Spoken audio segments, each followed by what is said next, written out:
Heat any human body that will give temperature. Clinical thermometer ఏం పని చేస్తుంది అంటే వాట్ టెక్నాలజీ ఏంది హలో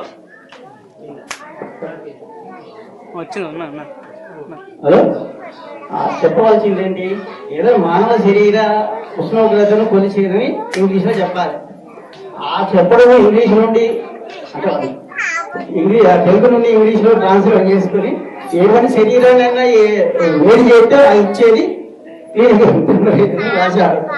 అంటే మనిషికి జిజ్ఞాస లేనిది ఆ చదువుకోవడం వలన అది ప్రాథమిక అవగాహన లేనప్పుడు సరైన గైడెన్స్ లేనప్పుడు ఏ మీడియంలో వాడు చేయగలిగేది ఏం లేదు.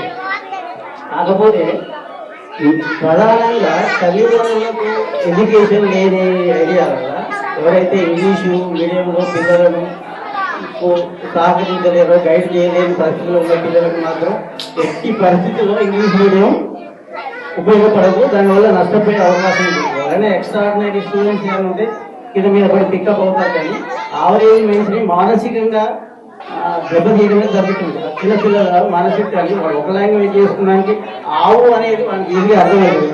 కళ్ళు అని చెప్పినప్పుడు ముందు ఆవుని అర్థం చేసుకొని దాని తర్వాత అర్థం చేసుకోవాల్సిన పరిస్థితి వస్తుంది. అంటే వాళ్ళ మీద శ్రమ ఎక్కువ అవుతుంది. దానివల్ల వాళ్ళ భవిష్యత్తులో పెరిగే అవకాశం పోతుంది. దీనికి ఈ ప్రైవేట్ స్కూళ్ళు యజమానులకు మన ప్రభుత్వాలు దానికి ఎక్కువ ప్రోత్సహించి గవర్నమెంట్ స్కూళ్ళను తక్కువ చేసి చూపెట్టేందుకు ఒకటైన ప్రాముఖ్యంగా జరుగుతుంది. దాని ఉద్దేశపూర్వకంగానే గవర్నమెంట్ ఇంకా ఇక్కడ ఉన్న ధనిక వర్గాలు గవర్నమెంట్ స్కూళ్ళను లేకుండా చేసే ప్రాతిపదికన ఒక కార్యక్రమంలో జరుగుతుంది.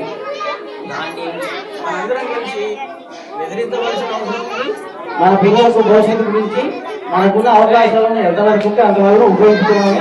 అందుకు ఆర్థికంగా ఒకసారికి గ్రామ ప్రజలు వారికి తెలుగు మీదనే నిజంగా ఉపయోగపడుతుంది. ఇప్పుడు నేను చెప్పాను కదా.